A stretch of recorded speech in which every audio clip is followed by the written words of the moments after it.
Nós vamos começar esse bate-papo cultural, número 103, e avisando que o bate-papo cultural, nós temos uma parceria com a TV Cidade Livre, então ele vai ao ar nos canais 99 analógico e 10 digital, às quartas e sextas-feiras, às 23 horas.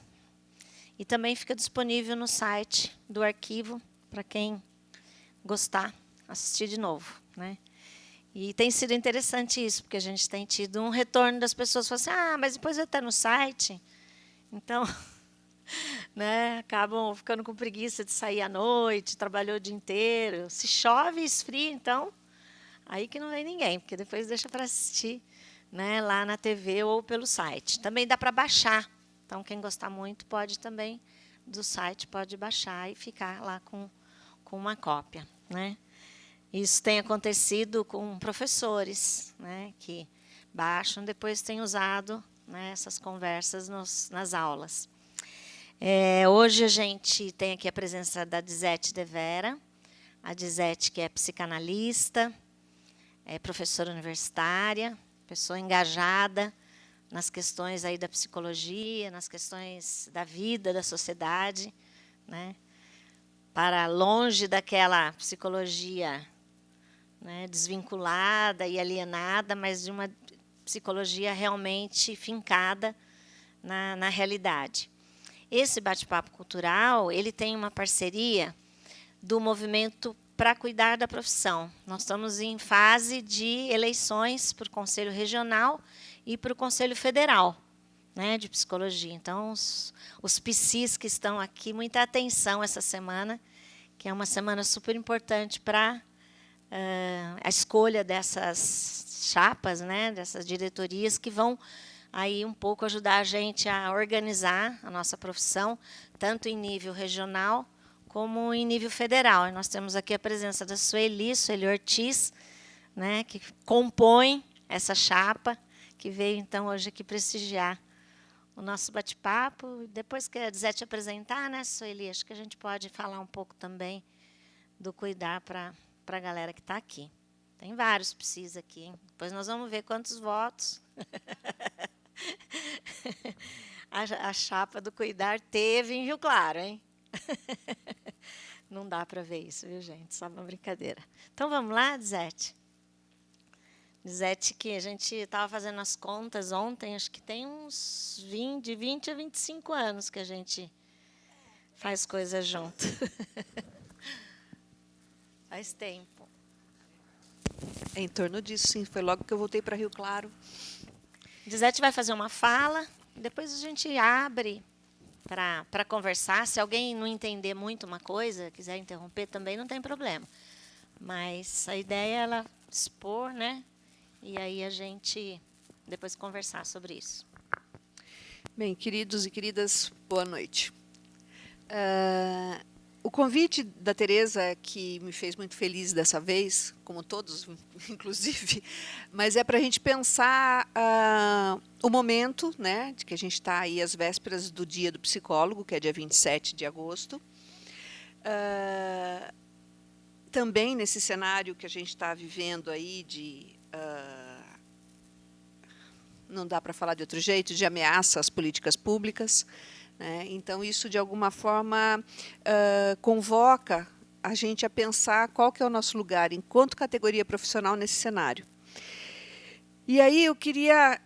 eu trouxe algumas anotações, se vocês vão me permitir, eu vou ler alguns trechos para a gente poder conversar. O primeiro que eu queria é assim, entender política, uma dada distribuição do poder no Estado, na sociedade e instituições, mas que, mais que princípios, diretrizes e planos de ação, as políticas públicas têm a ver com a distribuição dos poderes técnico, as informações, o poder administrativo, que são os recursos, e o poder político, que é a mobilização no âmbito setorial e com as formas de apropriação e exercício dos poderes políticos, econômicos, ideológicos e simbólico no âmbito societário.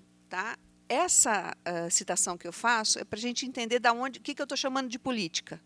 tá?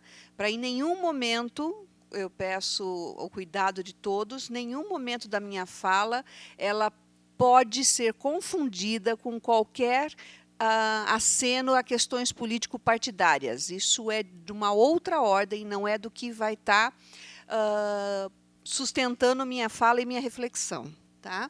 É entender realmente a cena do homem enquanto sujeito social, enquanto um ser da horda. Tá?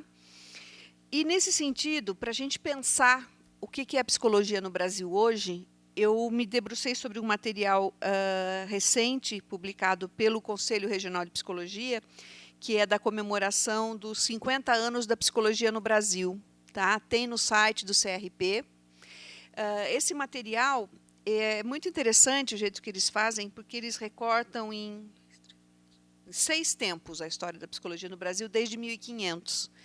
Então, eu vou apontar esses 6 tempos, e o jeito que eles fazem esse material eu achei muito pedagógico, porque assim, o cenário histórico, sócio-histórico, e onde a psicologia estava naquele cenário. Tá? Para a gente ir fazendo um par e passo dessa leitura sócio-histórica da função da psicologia e do lugar dela, e da nossa, e sempre lembrando, né, que a nossa profissão é uma ciência e é uma profissão. Ela não é só uma ciência e nem tampouco só uma profissão. Nós temos uma responsabilidade, né, muito séria com a construção cotidiana dessa ciência e dessa profissão. Né? Diariamente a gente tem que estar sempre... Eu costumo brincar com os meus alunos e eu digo assim, todo dia, a hora que você levantar da cama e botar o pé no chão, você tem que perguntar assim, antes de levantar, a serviço de que eu estou levantando da cama hoje? Né? Assim, a serviço de que eu estou alinhando o meu presente, né, a minha vida, com as minhas práticas. Né? Eu entendo que um psicólogo, se ele quiser ser um burocrata, ele vai ser um psicólogo doente. Ele vai facilmente adoecer, psiquicamente, no mínimo. Tá? Então, assim, o compromisso ético-político é uma condição dessa profissão. Essa é a premissa da fala que eu estou convidando vocês para a gente conversar. Tá? Enfim, vamos a 1500. A colonização portuguesa baseou-se na expoliação e na apropriação das riquezas brasileiras, com base no trabalho escravo. Além do aparato repressivo e administrativo da metrópole, não havia instituições no Brasil. Até o século XVIII, a Companhia de Jesus ocupava a função de aparato ideológico como braço intelectual da metrópole, atuando, sobretudo, na catequização dos indígenas e na educação dos filhos dos colonos. Bem, nesse cenário tem uma citação no português arcaico de um livro que chama A Arte da Gramática da Língua. A citação é a seguinte, abre aspas, nenhum menino há de tão ruim condição que não possa ser corrigido e domesticável. No português atual, nenhum menino há de ser tão ruim, há de ter uma condição tão ruim que não possa ser corrigível ou domesticável. Essa é a cena, né? E aí, qual que é o saber, onde que a gente pode entender o saber psicológico aí? Religiosos, políticos, educadores, filósofos, moralistas foram os primeiros a abordar questões psicológicas no Brasil colonial. Essas ideias figuram em obras de filosofia, moral, teologia, pedagogia, medicina, política, arquitetura, abordando temas como emoções, sentimentos, autoconhecimento, educação, personalidade, controle de comportamento, controles das práticas, eles chamam de aprendizagem, influência paterna, educação feminina. Isso é interessante, né? Influência paterna e educação feminina. Você já vê o lugar do feminino e do masculino nesse cenário. Enfim, o trabalho, adaptação ao meio. Enfim, e ao fim disso, então, no século XVIII, a gente está fazendo um corte de 1500 a 1808, que eles não é à toa que o corte é 1808, que vamos lembrar, a família real portuguesa vem para cá fugindo do Napoleão em 1808. Então, esse primeiro momento é esse cenário do Brasil colônia. Então, no século XVIII, com o iluminismo, emergem novas concepções de conhecimento que tiveram impacto sobre o entendimento dos fenômenos psicológicos. Destaca-se a figura do médico, agora substituto da figura do confessor na cura dos males da alma. Abre aspas, descobrindo-se na confissão as chagas todas do coração humano, facilmente são conhecidas e podem ser inteiramente curadas pelos médicos, que as observarão e examinarão em segredo. O médico é, ao mesmo tempo, detentor de um saber sobre o sujeito e agente da terapia. Abre aspas, ser médico quer dizer um sujeito que examina seu enfermo com cuidado, combina com atenção as circunstâncias da culpa, julga da sua causa com inteireza, ensina com brandura tudo que o penitente deve fazer para evitar seus pecados, lhe prescreve os remédios necessários para os curá-los e mesmo procura com afeto esses remédios. Bem, Brasil colônia deu para entender qual que é o cenário aí do lugar do pensamento, do lugar possível para a psicologia. Bem, 1808, com a vinda da família real, a gente vai ter o cenário das políticas higienistas no Brasil.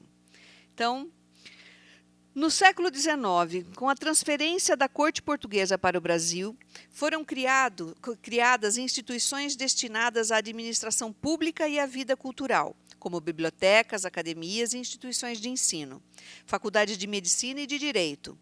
Escolas normais, Salvador e Rio de Janeiro, tornam-se grandes centros urbanos, apresentando problemas relacionados ao aumento de um contingente populacional excluído das condições mínimas de dignidade, como os leprosos, os prostitutas, alcoólatras, crianças abandonadas e muitos dos quais ex-escravos, que já não mais produtivos eram abandonados à própria sorte e se tornavam alvo de práticas higienistas, como a reclusão em prisões, hospícios, respaldadas pelo discurso médico.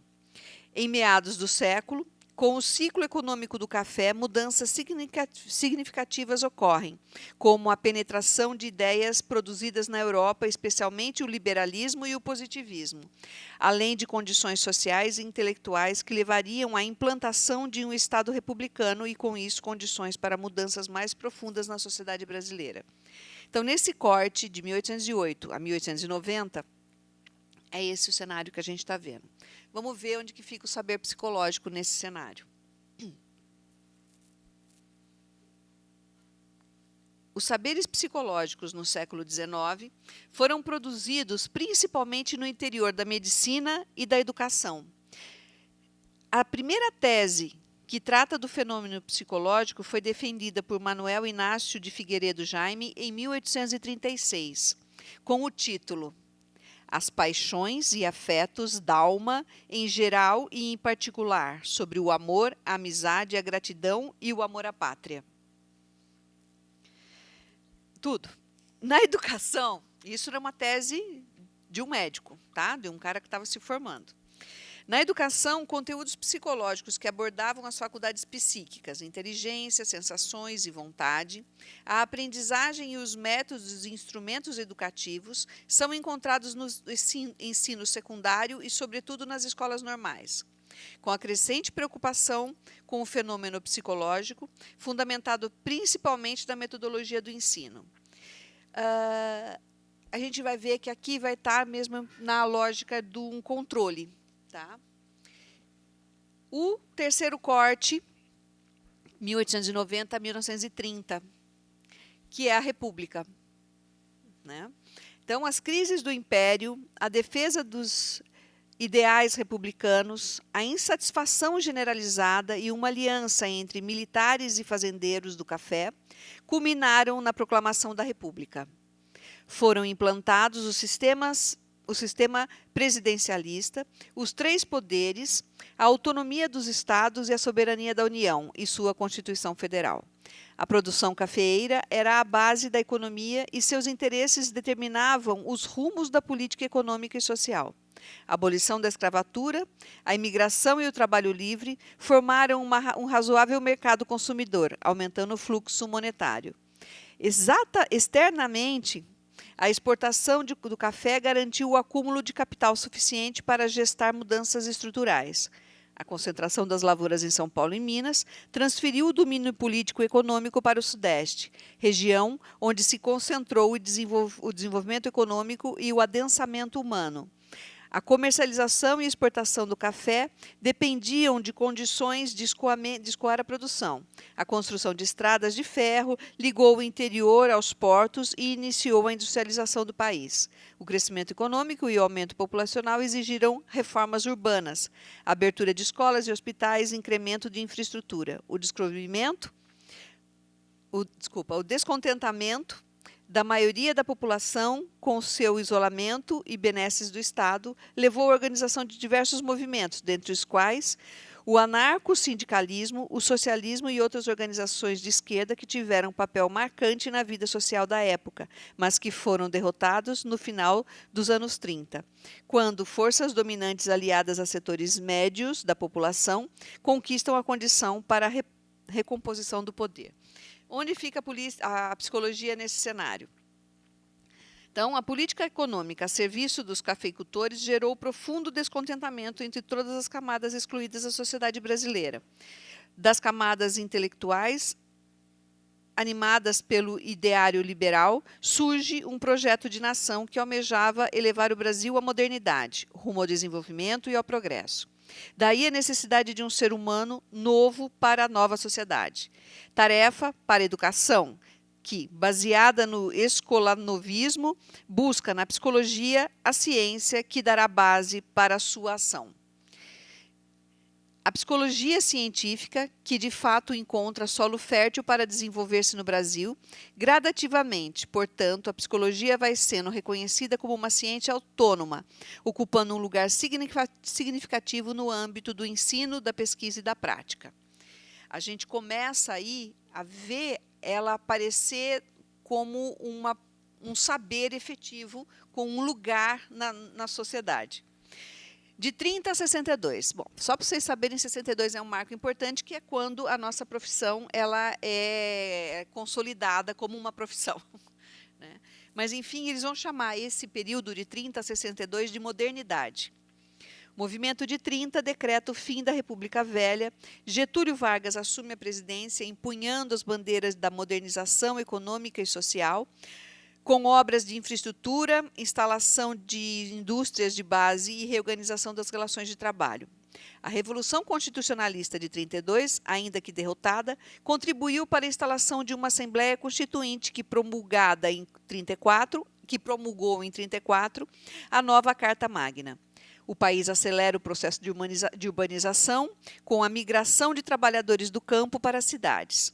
Em 37, instaura-se a ditadura do Estado Novo, liderada por Getúlio Vargas, que implanta o nacional-desenvolvimentismo no plano econômico e o populismo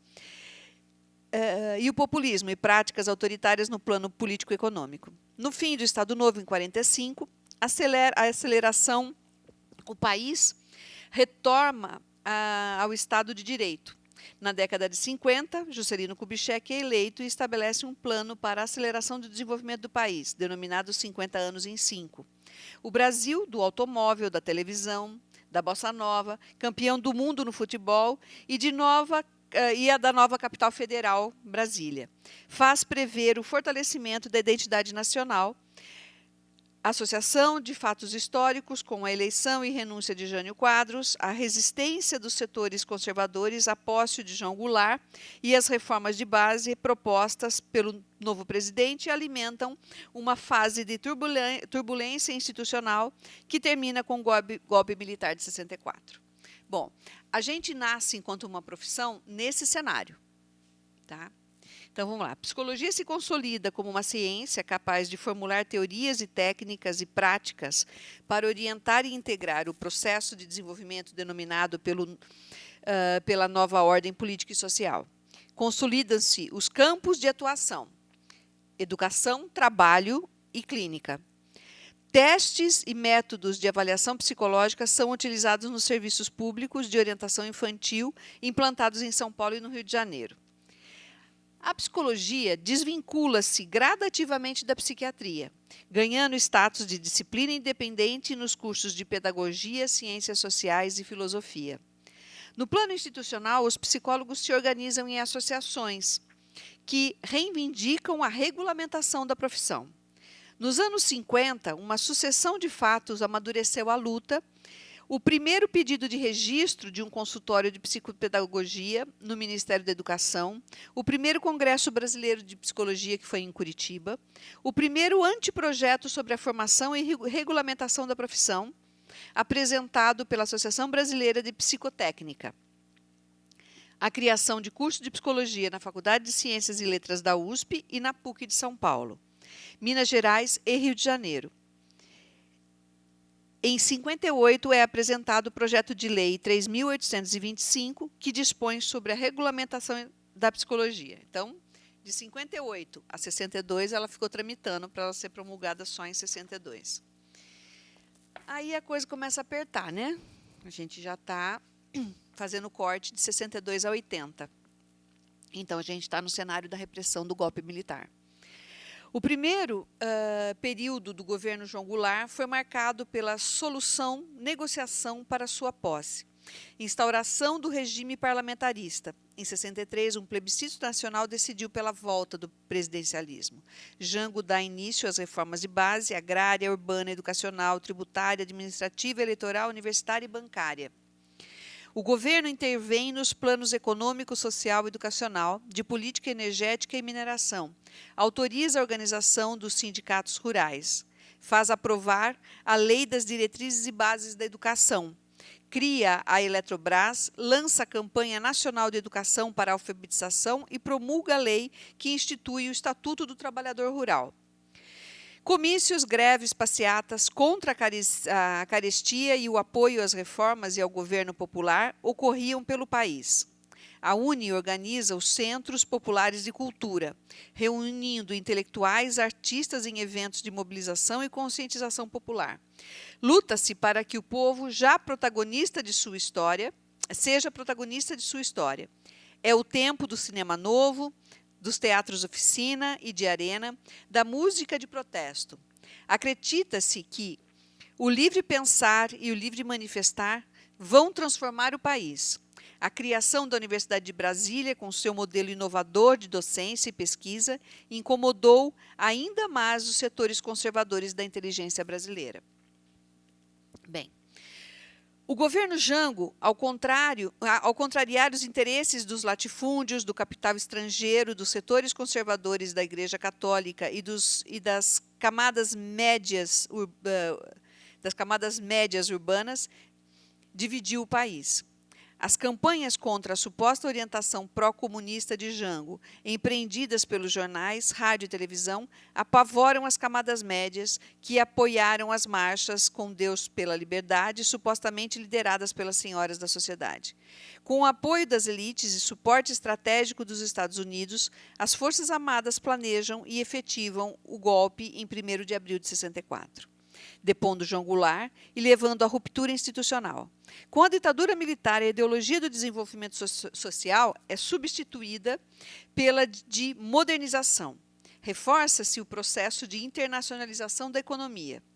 O Brasil alinha-se aos Estados Unidos no quadro da Guerra Fria, traçando uma política interdependente e impedindo a autonomia do país.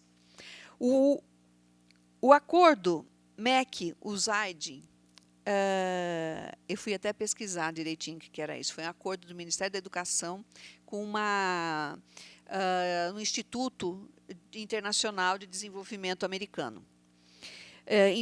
Então, o acordo entre o Ministério da Educação brasileiro com esse Instituto Americano de Desenvolvimento enfraquecem as universidades públicas, foco de manifestações de estudantes, artistas e operários.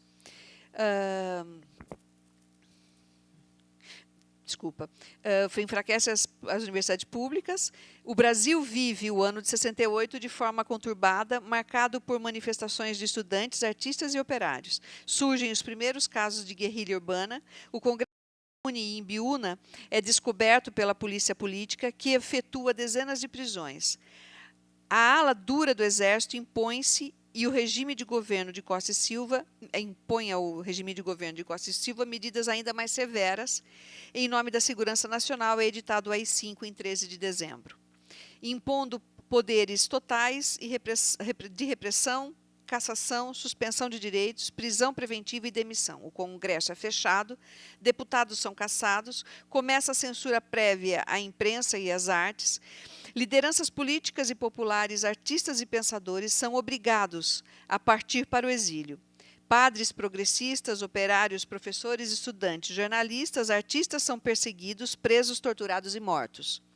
O governo militar, além da truculência, utilizava-se de um outro expediente.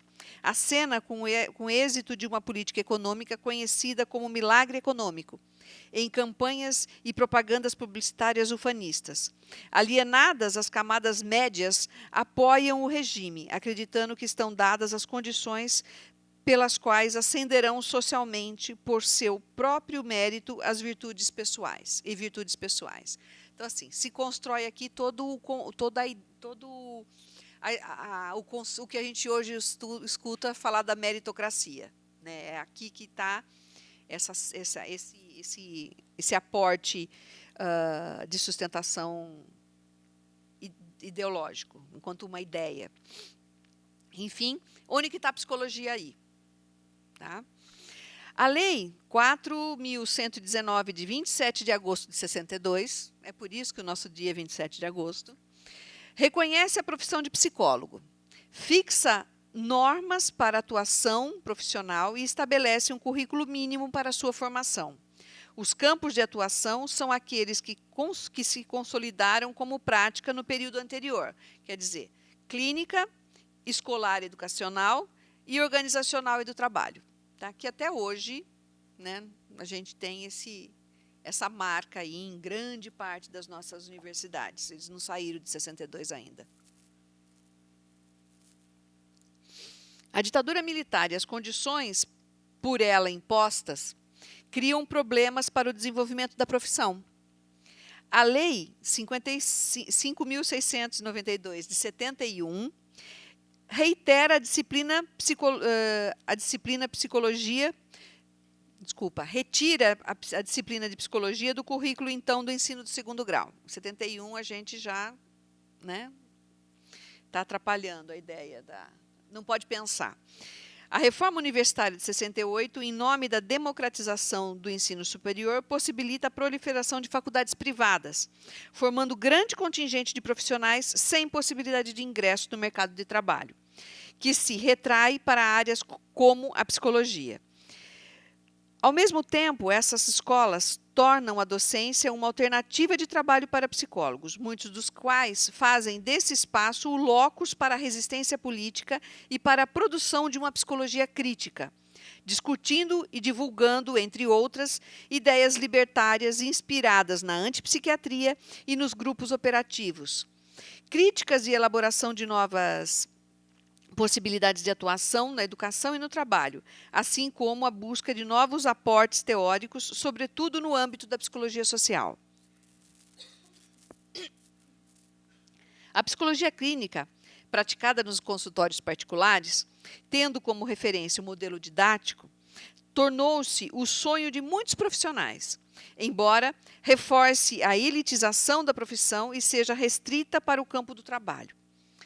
O clima de restrição ao livre pensamento e liberdades individuais favorece perspectivas idealistas e tecnicistas na área, mas isso não foi suficiente para que, já na década de 70, a crítica a esta psicologia e a busca de alternativas teóricas e práticas não começassem a se concretizar. O discurso intimista forjado nesses anos é aceito pelas famílias que culpam os filhos e a si mesmos por sua desestruturação, crises e desvios, sem perceber as relações de determinação sociohistórica na constituição do psiquismo. Lembra aquilo que a gente às vezes conversa, né? Que aquela na década de 70 foi um estrago, que até hoje a gente tem trabalho, que tudo vai traumatizar a criança. Tudo no eixo do privado, do ambiente familiar. Você não tem uma leitura sócio-histórica da produção desse possível sofrimento, né? E a gente, em muito, estava a serviço disso, nessa psicologia que a gente praticava nessa época. Então, seguindo, que aí é aí que a gente vai mexer, vai provocar uma mudança nesse processo histórico. A exclusão social é explicada com argumentos psicológicos. Alguns psicólogos apoiam práticas repressivas da época, encobrindo e ignorando ou justificando a violência do Estado. Um exemplo é a pesquisa do perfil psicológico do terrorista brasileiro, Centro de Estudos da Pessoa do Exército, Forte do Leme, Rio de Janeiro, 1969, essa publicação, que aponta características psicológicas de alguns presos políticos submetidos à aplicação do teste de Rorschach. Quer dizer, teve uma moçada que teve a serviço dessa história. No entanto, boa parte opta pela oposição ao regime militar. O predomínio da técnica e o contexto autoritário não impedem o questionamento da transposição mecânica dos modelos estrangeiros e a elitização da prática psicológica. A psicologia brasileira passou a criticar suas referências teóricas e práticas na medida em que profissionais e professores, pesquisadores e estudantes passaram a responder às demandas dos diversos segmentos da sociedade com os quais trabalhavam. Buscam compreender o cenário estrutural da desigualdade socioeconômica, a fala dos sujeitos imersos em práticas e discursos instituídos que legitimavam a segregação e a exclusão. São gestadas nessas condições práticas que procuram atender às demandas da maioria da população, até então alijada do acesso ao trabalho do psicólogo, como a psicologia comunitária, jurídica, entre outras. Bem, agora a gente já está em 1980. Eu já estou com 15 anos, ó. E você já está formada. E o corte agora é 1980 a 2012, tá? Que é onde se encerra esse material aqui. Então, eu vou ler para vocês o cenário histórico, sócio-histórico. O fim do milagre econômico, a crise mundial do petróleo abalam o apoio das camadas médias ao governo militar. O general Ernesto Geisel substitui o general Médici, falando em abertura e fim da censura. A morte de Vladimir Herzog, Manuel Fiel Filho, nas torturas, revelam a divisão do regime entre os militares de linha dura e os moderados. Geisel aborta um golpe de linha dura e é forçado pela opinião pública a que realiza manifestações e greves, como dos metalúrgicos do ABC, dá início ao processo de abertura, suspende a censura e anistia os presos políticos e exilados. Em 82, já sob o governo do general João Figueiredo, termina o sistema do bipartidarismo.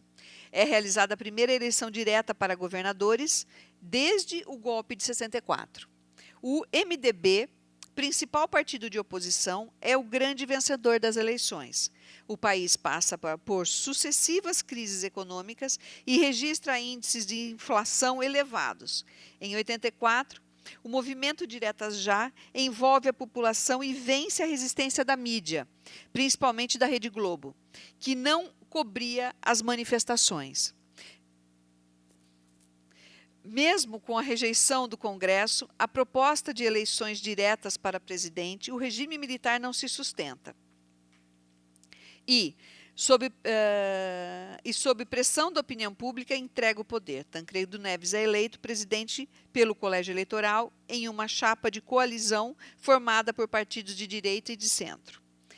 Doente, não assume e morre em poucos dias. Em seu lugar, empossado o vice, José Sarney, que mobiliza o país para o plano cruzado, para acabar com a inflação. Ai, gente, eu estava no meu primeiro ano de faculdade, isso daqui. Eu lembro dessa cena do bendito plano.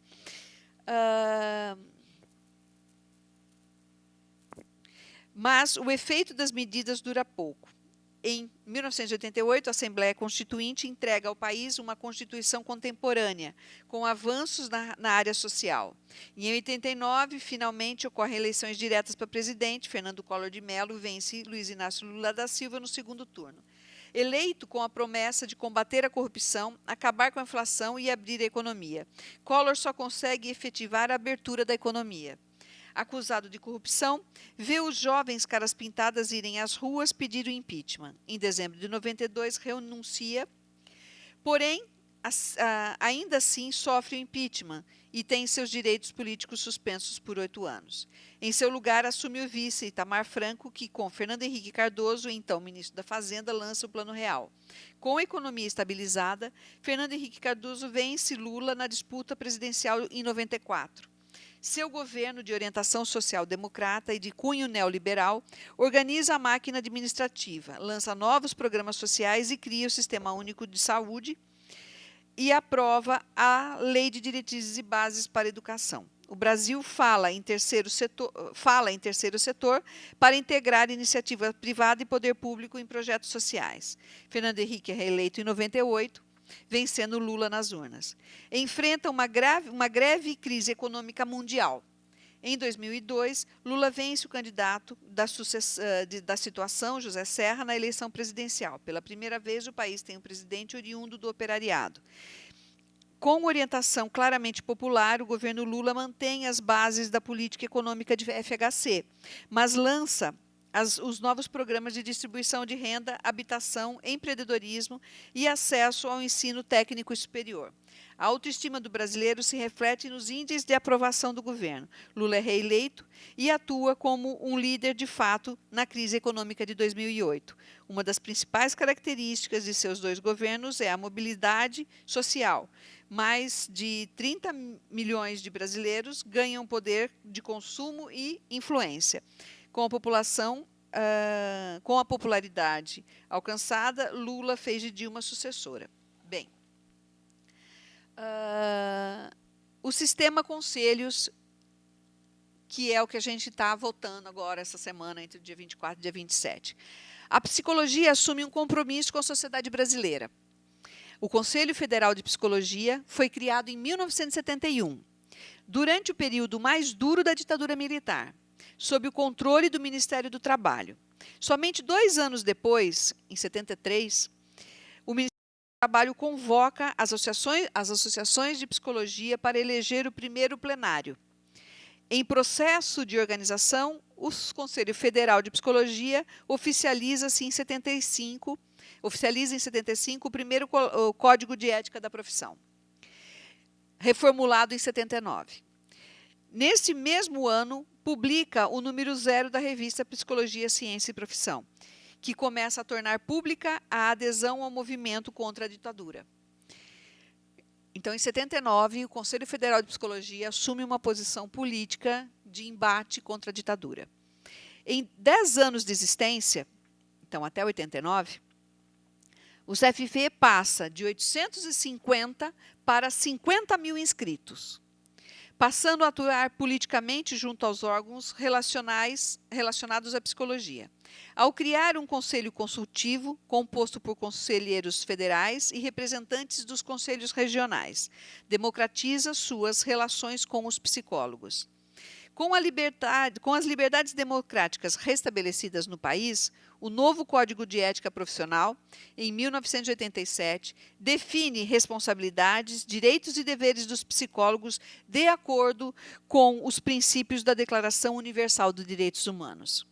No ano seguinte, o Conselho Consultivo decide pela realização do primeiro Congresso Nacional Unificado dos Psicólogos. Em pauta, o debate sobre as concepções corporativistas e eleições diretas para o Conselho Federal, por meio de chapas com programas definidos. A partir de 89, é desencadeada uma sucessão de eventos fundamentais para o rumo da psicologia brasileira. O Congresso Nacional Unificado, em novembro de 89, o Encontro Geral das Plenárias, em 91, o primeiro Congresso Nacional representando a psicologia, em 94, foi em Campos do Jordão. O segundo Congresso Nacional de Psicologia, o psicólogo vai mostrar a sua cara, foi em Belo Horizonte, em 96. O terceiro Congresso Nacional de Psicologia, Interfaces com as Políticas Públicas, Globalização, que foi em 98. A primeira Mostra Nacional de Práticas em Psicologia, Psicologia e Compromisso Social, que foi em 2000. O quarto Congresso Nacional de Psicologia, Qualidade, Ética e Cidadania nos Serviços Profissionais, Construindo o Compromisso Social da Psicologia, em 2001. O primeiro Congresso Brasileiro de Psicologia, Ciência e Profissão, em 2002. A criação da União Latino-Americana de Entidades de Psicologia, em 2002. O quinto Congresso Nacional de Psicologia, Protagonismo Social da Psicologia, em Brasília, em 2004. O sexto Congresso Nacional de Psicologia, do discurso do compromisso social à produção de referências para a prática, construindo o projeto coletivo da profissão, que foi em 2007. E em 2010, o Congresso Nacional, Compromisso com a Promoção de Direitos, um projeto ético-político para a profissão.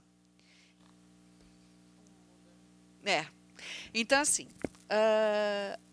posto isso, eu queria levantar com vocês a minha intenção, a intencionalidade dessa apresentação é a contextualização mesmo, a gente entender que a gente não nasce de chocadeira, que as nossas ações elas têm uma relação e uma implicação direta com a cena que a gente está, com o momento histórico que a gente está inserido. A gente não está, o exercício da nossa profissão ele não está apartado de um compromisso com o outro, tá? E aí, tendo isso como posto, eu queria destacar para vocês os princípios fundamentais do Código de Ética do Psicólogo. Eu acho importante trazer isso, publicizar o nosso Código de Ética num espaço como esse do Bate-Papo Cultural, que é muito importante que a população saiba, o que o cidadão jura no dia que ele se cola grau em psicologia.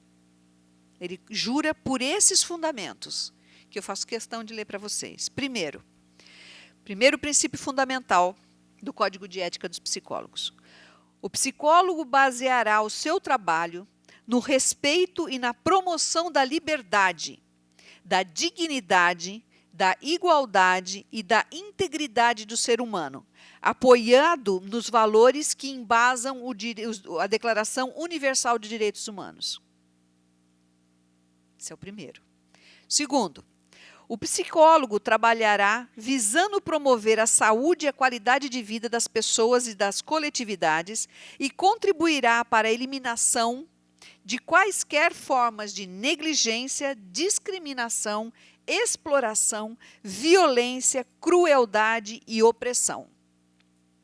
3. O psicólogo atuará com responsabilidade social, analisando crítica e historicamente a realidade política, econômica, social e cultural. 4. O psicólogo atuará com responsabilidade por meio de contínuo aprimoramento profissional, contribuindo para o desenvolvimento da psicologia como campo científico de conhecimento e de prática. 5. O psicólogo contribuirá para promover a universalização do acesso da população às informações, ao conhecimento da ciência psicológica, aos serviços e aos padrões éticos da psicologia. 6. O psicólogo zelará para que o exercício profissional seja efetuado com dignidade, rejeitando situações em que a psicologia esteja sendo aviltada.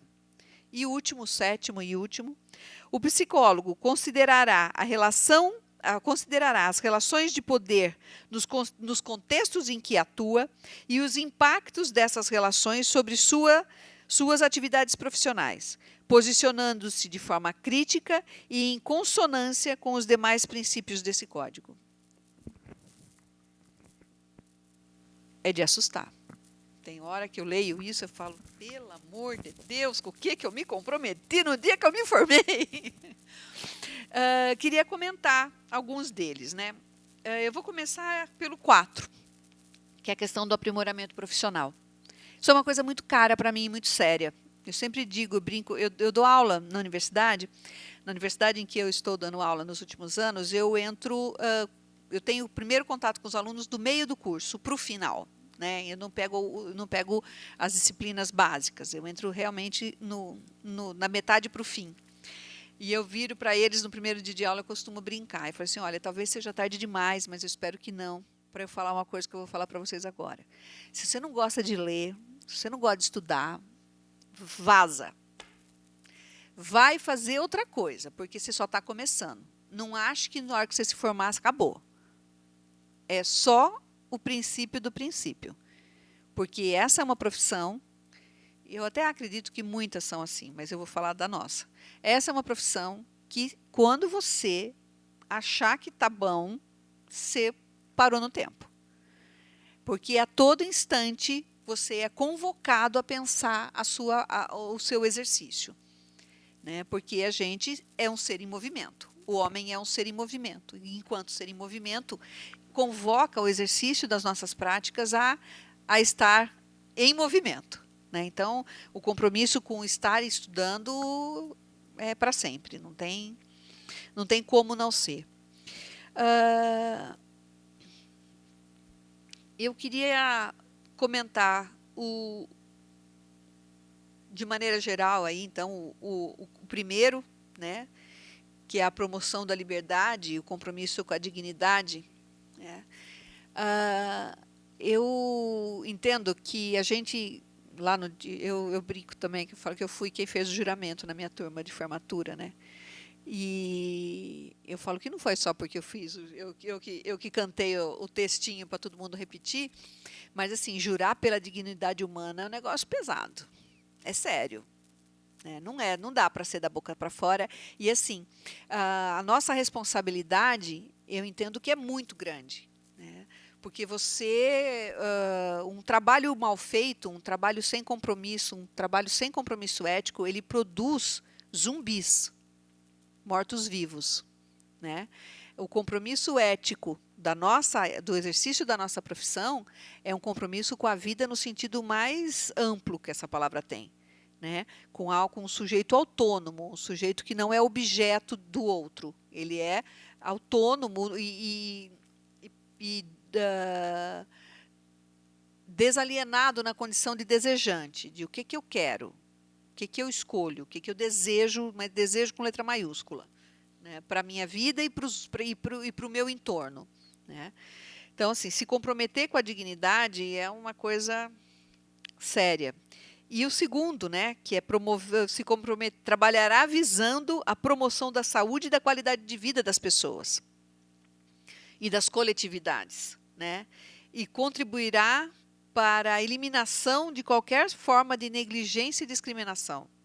Então, assim, qualquer afronta, né, à dignidade humana, se alguém pode ficar quieto diante disso, eu não sei, mas nós, enquanto categoria profissional, não podemos. Então, há uma convocação aí para esse exercício da psicologia. E eu acho que a gente também vive um momento em que a psicologia tem um compromisso muito grande nesses últimos anos com várias políticas públicas no Brasil, né? Com as políticas públicas da saúde mental, com as políticas públicas da assistência, né, com o SUAS, com o SUS, com a questão dos direitos humanos. A gente tem uma implicação muito importante nas políticas em relação aos direitos humanos.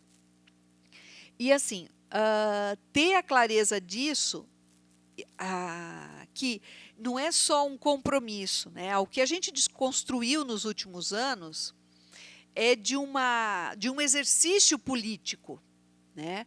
A gente tem presença efetiva em vários lugares da construção dessas políticas e da manutenção e do fazer dessas políticas. Né? A gente tem uma participação fundamental na execução desse cotidiano das políticas públicas. Né?